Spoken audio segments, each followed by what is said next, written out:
Thank you for joining us as we take a few moments to celebrate Hispanic heritage. It took 2 presidential proclamations to officially recognize Hispanic Heritage Month.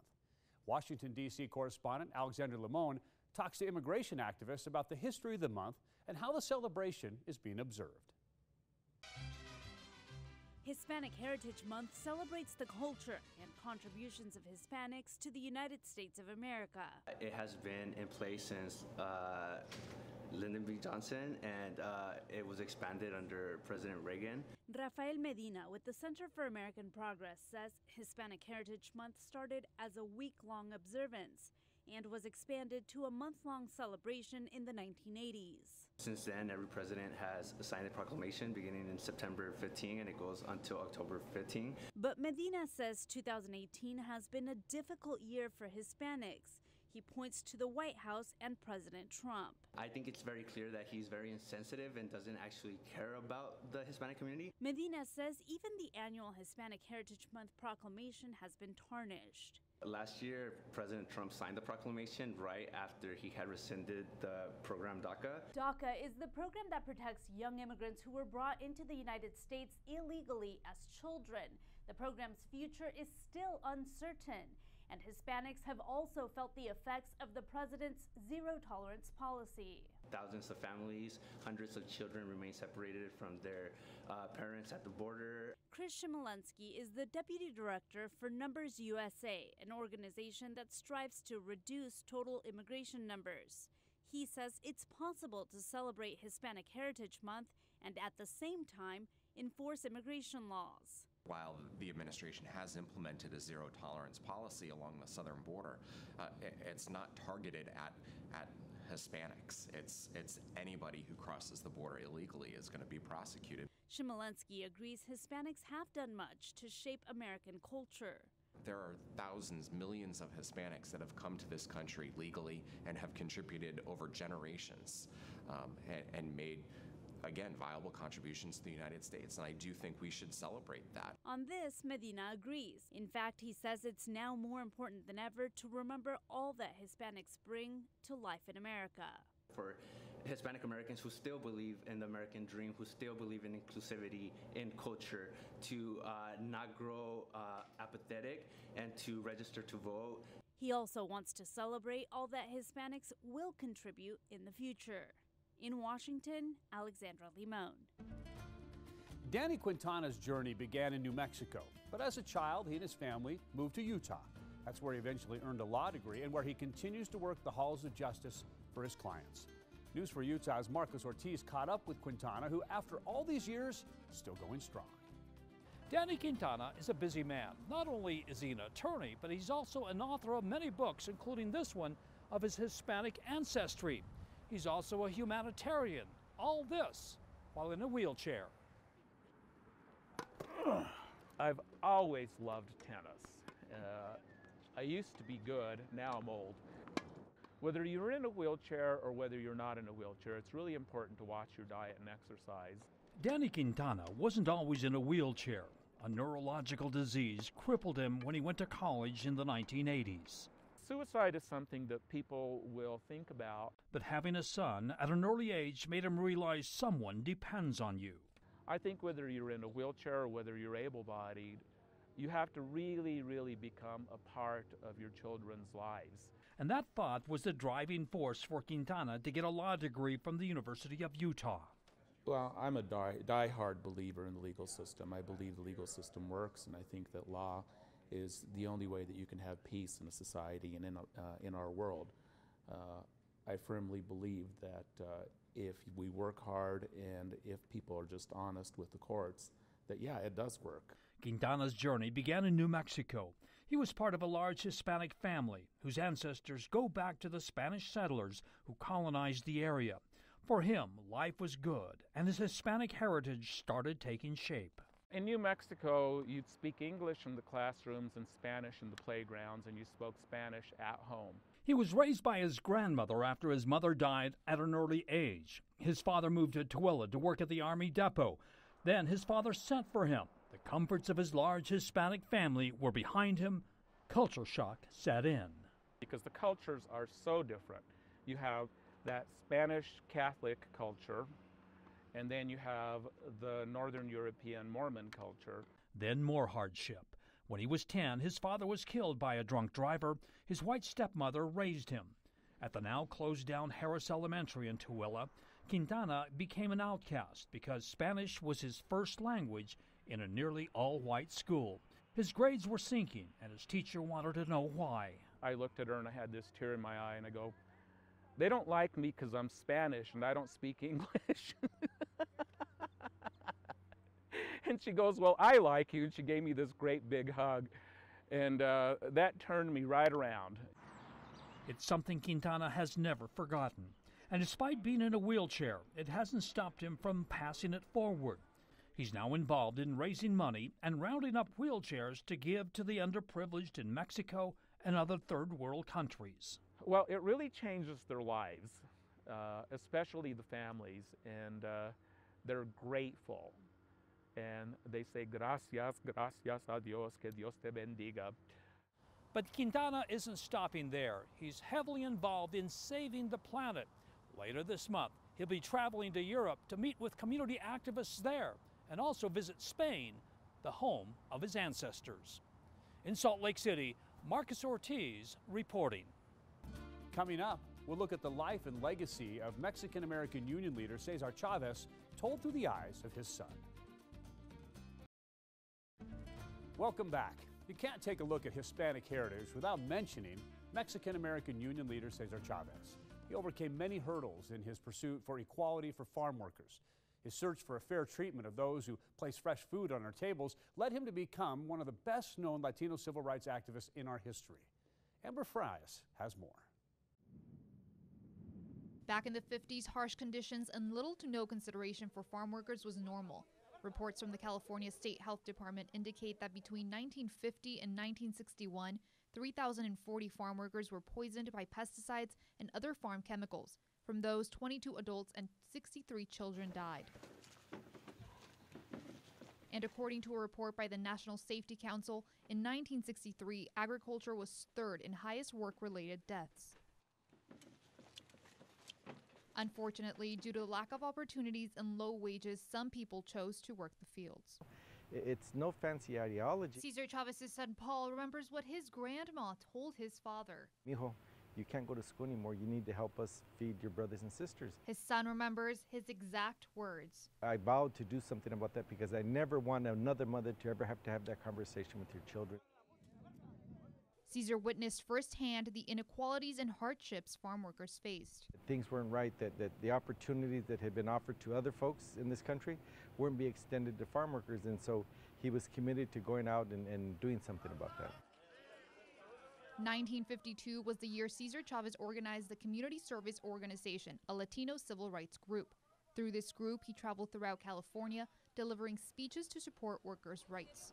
He was an ordinary man that had this dream that we all share, that this country would be more open to providing opportunities to all of its residents. 10 years later, Cesar co-founded the National Farm Workers Association with Dolores Huerta, now the United Farm Workers Union. You've come here and sacrifices to yourself and to your family. It's important to remember that while he was the face of the organization, there are countless heroes, men and women and children whose names are lost to history that made tremendous sacrifices and accomplished great things. Through these accomplishments, Cesar's movement inspired movements nationwide that turned into victories for farm workers. And that's not all. In addition to inspiring people, he knew that you had to go out and make impact in their daily lives. And so there was the work of the UFW that's worked for over 50 years to improve wages and conditions and benefits for farm workers. Cesar knew the needs of the farm workers didn't end with their shift. Through the UFW, he founded several organizations to help improve their daily lives: a credit union, a burial program, an affordable housing program, an education program, among others. Chavez continued to fight for the people until he died in 1993. We need to work on housing and help kids with educational problems, and if we do that along with commemorating his life and work, then I think we honor his legacy in a way that he would be most happy with. You've got to get out there with a picket sign and get some action going. Amber Frias reporting. Coming up, We'll explain how Luisa Moreno became one of the best-known civil rights leaders and activists that you've probably never heard of. During this Hispanic History Month, the National Museum of American History in Washington, D.C. is highlighting the story of Luisa Moreno. She was a civil rights leader and activist that you probably have never even heard of. Alexander Limon reports on Moreno's life and her legacy. It's a name you probably haven't heard. Blanca Rosa Lopez Rodriguez. She was a labor organizer and a civil rights leader. She fought for Hispanic workers in the United States beginning in the depths of the Great Depression. But Blanca Rosa Lopez Rodriguez changed her name and called herself Luisa Moreno. Even her name became a way to stand with Hispanic labor. In Spanish, Blanca means white and Moreno, brown. Her story is the focus of a new exhibit at the Smithsonian's National Museum of American History. Mireya Loza is the curator who oversaw its installation. She's just a figure that predates a lot of work that we think is central to labor organizing. She says Luisa Moreno was born into a wealthy family in Guatemala. She worked as a journalist in Mexico, and she wanted to change the world around her. And she decides in the U.S. that she will rub shoulders with working class and working poor people and really fight for their rights. Moreno moved to New York City, where she worked as a seamstress, but the low wages and poor working conditions propelled her to help organize several strikes, and that set her life on a path dedicated to fighting for fair labor practices. And she decides to organize tobacco workers in Florida, pecan shellers in Texas, and cannery workers in California. Moreno became one of the most prominent labor activists of her time after signing on with the American Federation of Labor, in part because of her powerful writings. She is a poet and an intellectual, and she is a clever writer and thinker. Moreno was also key in creating the Spanish-speaking People's Congress, a California-based coalition of Latinos. It was used to lobby Congress for protections for immigrants, like housing and education reforms in the late 1930s and 1940s. But in 1950, the government issued a deportation order for Moreno. They cited her association with the Communist Party as a risk to national security. And she leaves the U.S. Because they threaten her with deportation because of a lot of her union organizing and her work. Moreno returned to Mexico, and she lived in communist Cuba. Ultimately, she died in her native Guatemala. I just think her story is really incredible for this period, and I think she's a really incredible Latina. Luisa Moreno helped pave the way for future activists like Cesar Chavez to declare, "Yes, we can. Si se puede." In Washington, Alexandra Limon. Coming up, a look back at how farm workers took on the agribusiness in California and won their fight to create better working conditions. 53 years ago is when one of the most politically powerless groups tried to take on the giant and powerful agribusiness industry of California. It would be farm workers from Delano who eventually brought the growers to the negotiating table to sign labor contracts. Jose Gaspar tells us more about the Great Grape Strike of 1965. Working in the fields, I was 13 when I first started. Carolina Franco of Delano has worked in the fields all her life, starting in the 1960s. Conditions for farm workers were tough. Long hours, little pay, no toilets or cold water in the fields. Mothers had to take their children to the fields. There were no babysitters. There was no way to pay babysitters. And they would put them in their cars, and it was so hot, 100 like now, sometimes 113 degrees. The babies would throw up. They would get so dehydrated. Farm workers eventually rebelled, demanding better pay, benefits, and better working conditions. On September 8, 1965, it was a group of Filipino farm workers who went on strike against the grape growers. A week later, on September 16th, they were joined by Mexican farm workers under the leadership of Cesar Chavez and Dolores Huerta. I was working with Shanley, and I kept hearing this about huelga, and I didn't know what the word meant. Huelga meant strike, but there was a problem. News of the strike wasn't getting out beyond Delano. Chavez came up with a plan. Farm workers would march 340 miles from Delano to the governor's office in Sacramento to demand better working conditions. Roberto Bustos was the captain of the march, He was 23 years old then. Look at all the people. 77 huelguistas, or strikers, began the march from Delano on March 17, 1966, from the union headquarters on Albany and First Streets. Just 2 blocks from where the march began, the farm workers were stopped here at Garces and Albany Streets by Delano police dressed in riot gear. And for a while, it was a tense standoff. They said you cannot march in the streets because you don't have a permit. A permit? And that's not true. Police eventually let the marchers through. Taking the back roads, more people would join the march as it made its way north. Families came out, farm workers came out, they brought us water, they brought us food, fruits. But they were also met by hostility.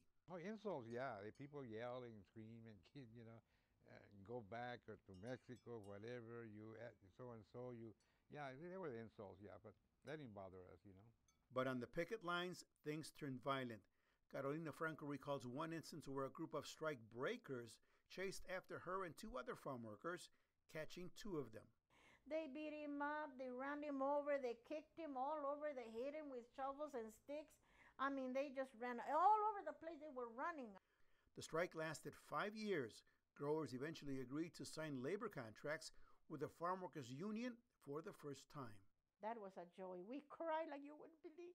We were hugging and screaming and jumping up and down in the Filipino hall with all of us crying because we had gotten the first contract. This is Jose Gaspar reporting. Coming up, how Spanish and native culture collided, sometimes violently, to create what is now a rich tradition-filled Spanish colonial life in New Mexico. Welcome back. The initial conversion of what is now New Mexico from a native culture into a blend of Hispanic and native is really thanks to Spain. The change began in earnest almost 500 years ago with the arrival of the conquistadors. Bob Martin explains. The long-abandoned Zuni village of Hawiku, walls melted into the landscape, is where New Mexico's Hispanic heritage was born in 1540. Inspired by tales of riches, Francisco Vasquez de Coronado's collision with the native world here was violent. First impression of impacts would be devastating. Of course, forced out of your home, by an attack. Coronado and others took native food supplies, used forced labor. Hispanic culture began to change native life. Obviously, if you've never seen a horse or a sheep before, that must have been a shock. But over time, Zunis, I think, and other pueblos and other people in this region accepted some things and rejected some things. Coronado soon moved to pueblos near Albuquerque. At Coronado State Historic Site, scientists still study the impact of the massive expedition. That's extremely bad news for a Pueblo population that has to look after those people and the large number of animals they had. There was more violence, the story still being unraveled. People come to our site expecting a large statue of Coronado, Coronado Monument, and they think that we're here to glorify that. But actually we're not. We're here to start a dialogue as to what happened during this time period. Coronado left in 1542, followed in 1598 by Don Juan Oñate. More violence, hundreds of Acoma residents among those killed or maimed.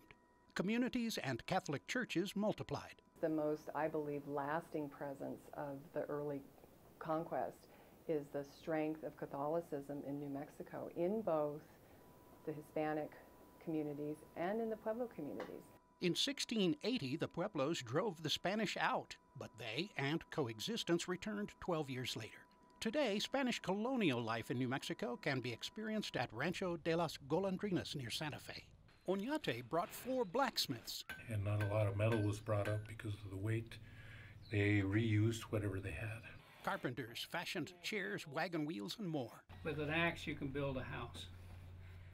So that's one of the first primary concerns was shelter. Sheep provided food and wool. Weaving traditions are preserved. Well, we don't want our culture to die down. We want to keep it going. We want people to walk away feeling like they've stepped back in history. Bob Martin, KRQE News 13. Thank you for spending a little time with us today as we take a look at the hidden history of Hispanic heritage. Have a good night.